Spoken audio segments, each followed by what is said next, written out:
Hola, mi nombre es Nicolás Weiner. Yo soy profesor de Filosofía de Derecho en la facultad y vamos a hacer este video para los estudiantes de Derecho que tienen que hacer la materia de Teoría General.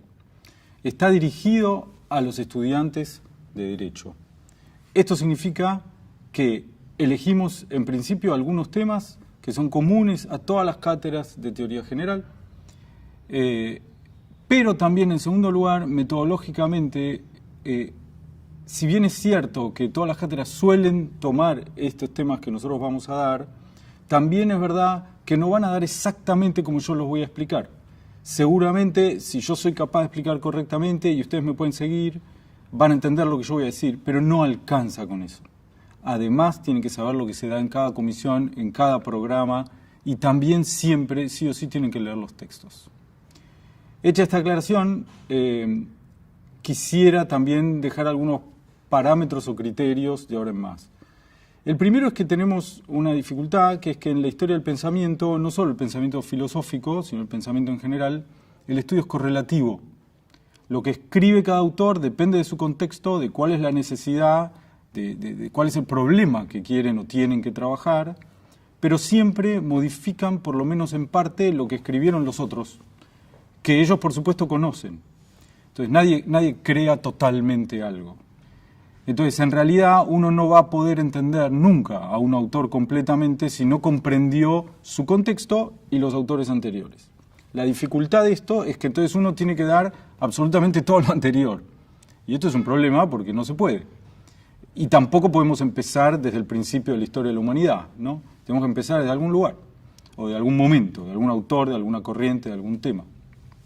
En este caso, elegimos Hobbes porque es uno de los autores y temas más tratados en teoría general, y entonces tenemos que dar por sabidas algunas cosas.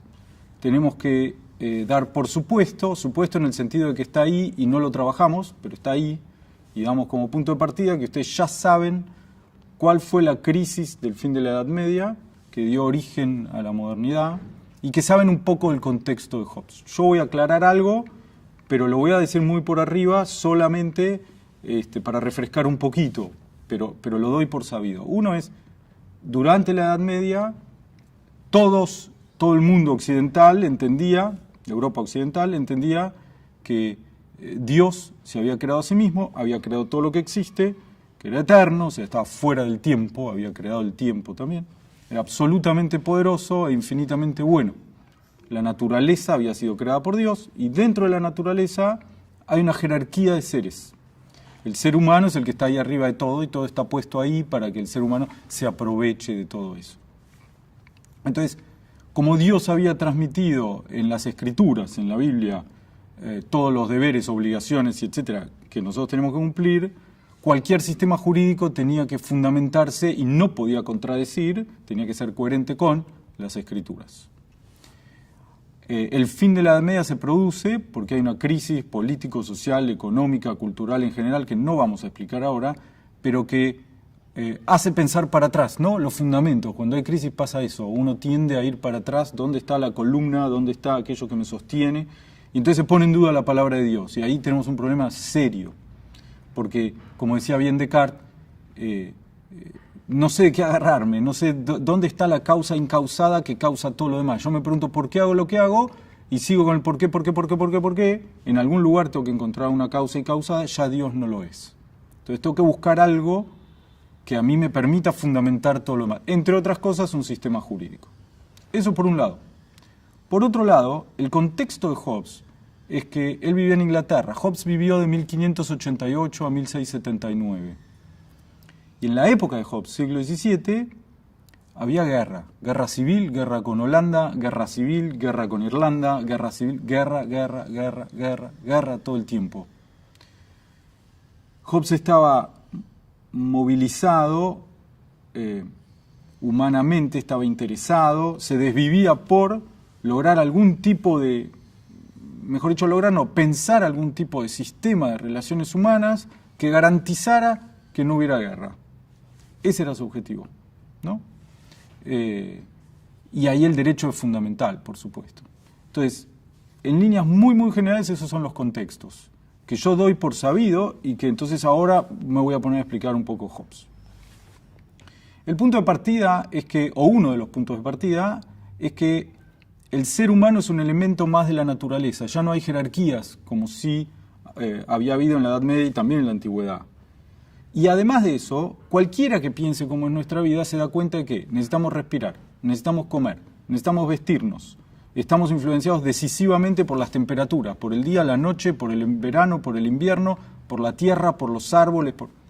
Somos un elemento más de la naturaleza, interactuamos todo el tiempo.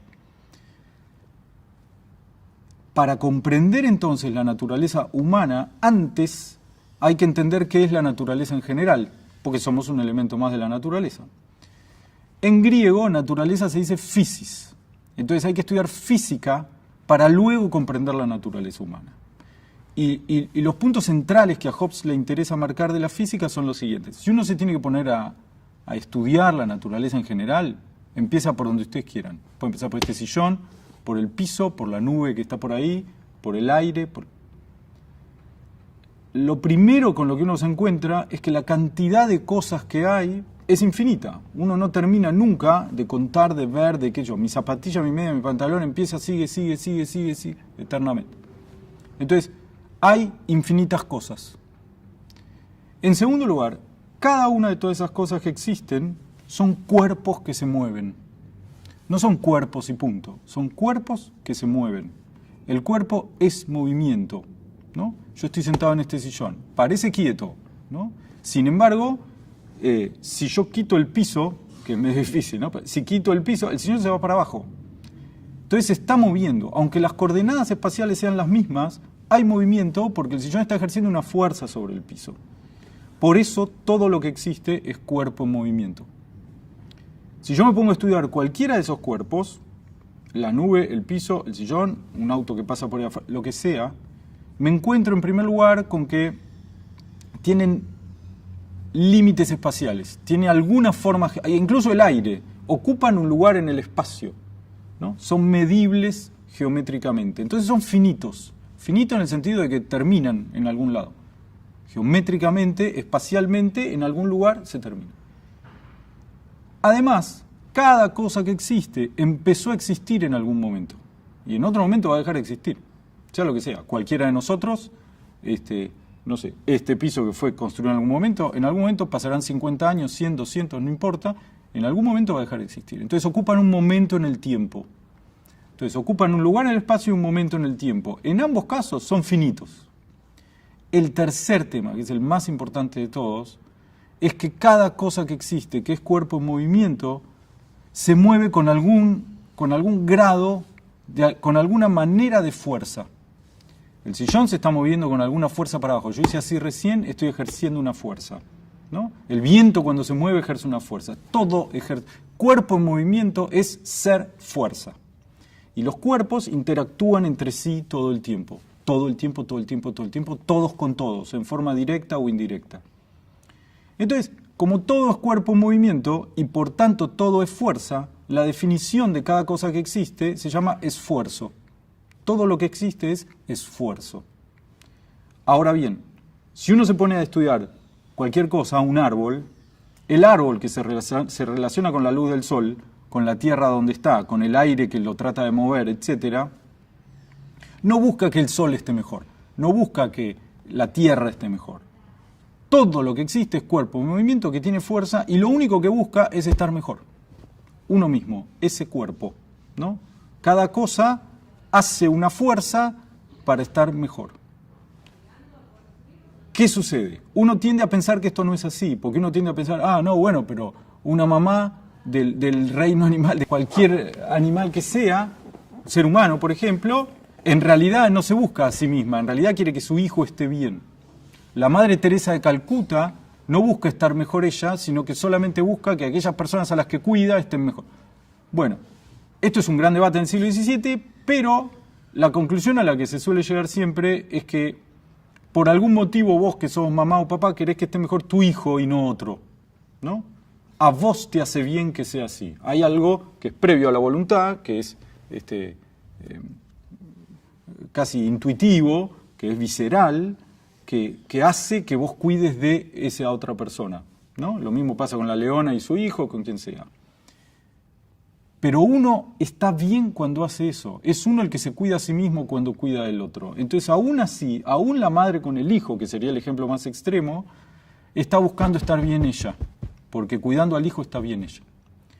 Si esto es así, cada cosa que existe es cuerpo en movimiento, cada cosa que existe es esfuerzo, pero es esfuerzo por perseverar en la propia existencia. Todo lo que existe es esfuerzo por perseverar en la propia existencia.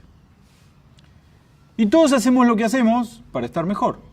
A veces nos equivocamos, a veces nos sale mal, a veces nos perjudicamos a nosotros mismos, pero la intención, el movimiento, es estar mejor. Entonces, somos esfuerzo por perseverar en la propia existencia. En ese esfuerzo que continuamente realizamos mientras estemos vivos, en realidad, y en el que siempre, sí o sí, estamos relacionados con todos los demás, si nosotros logramos lo que estamos buscando, por ejemplo, aprobar una materia, o comer si tenemos hambre, o la infinidad de ejemplos que ustedes quieran pensar, resulta ser que podemos tener más fuerza que antes o menos fuerza que antes. Entonces la fuerza se mide cuantitativamente en grados, que en la época se llaman grados de potencia o poder, ¿no? Entonces somos esfuerzo por perseverar en la propia existencia y buscamos tener cada vez más grados de potencia o poder. Pero como dije recién, nos relacionamos todos con todos todo el tiempo. O sea, somos relaciones de esfuerzo por perseverar en la propia existencia. Es decir, que somos relaciones de poder. Si entendemos que así es la naturaleza, luego es fácil entender la política. Y si es fácil, o sea, la política es relaciones de poder. Y si es fácil entender la política, entendemos cómo hacer, dice Hobbes, para construir un sistema jurídico, basado siempre en la naturaleza humana. Recuerden, todavía no lo expliqué, pero siempre con el objetivo de evitar la guerra civil. Principalmente la guerra civil. La guerra con otro país, pero principalmente la guerra civil, ¿no? Entonces, ¿qué pasa? Una vez que Hobbes tiene más o menos en claro estos principios generales de la naturaleza, tenemos que empezar a pensar cuáles son los movimientos específicamente humanos. Todo es movimiento, todo es cuerpo en movimiento, lo que a nosotros nos interesa es cuáles son los movimientos específicamente humanos.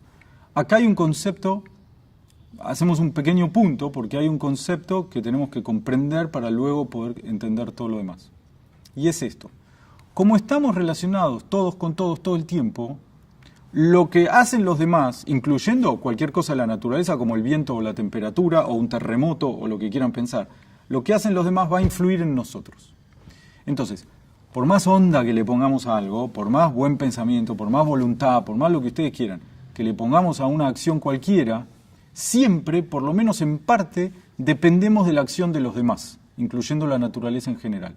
O sea, somos pasivos en parte. Bueno, no elegimos haber nacido ya, ¿no? Entonces, ya de entrada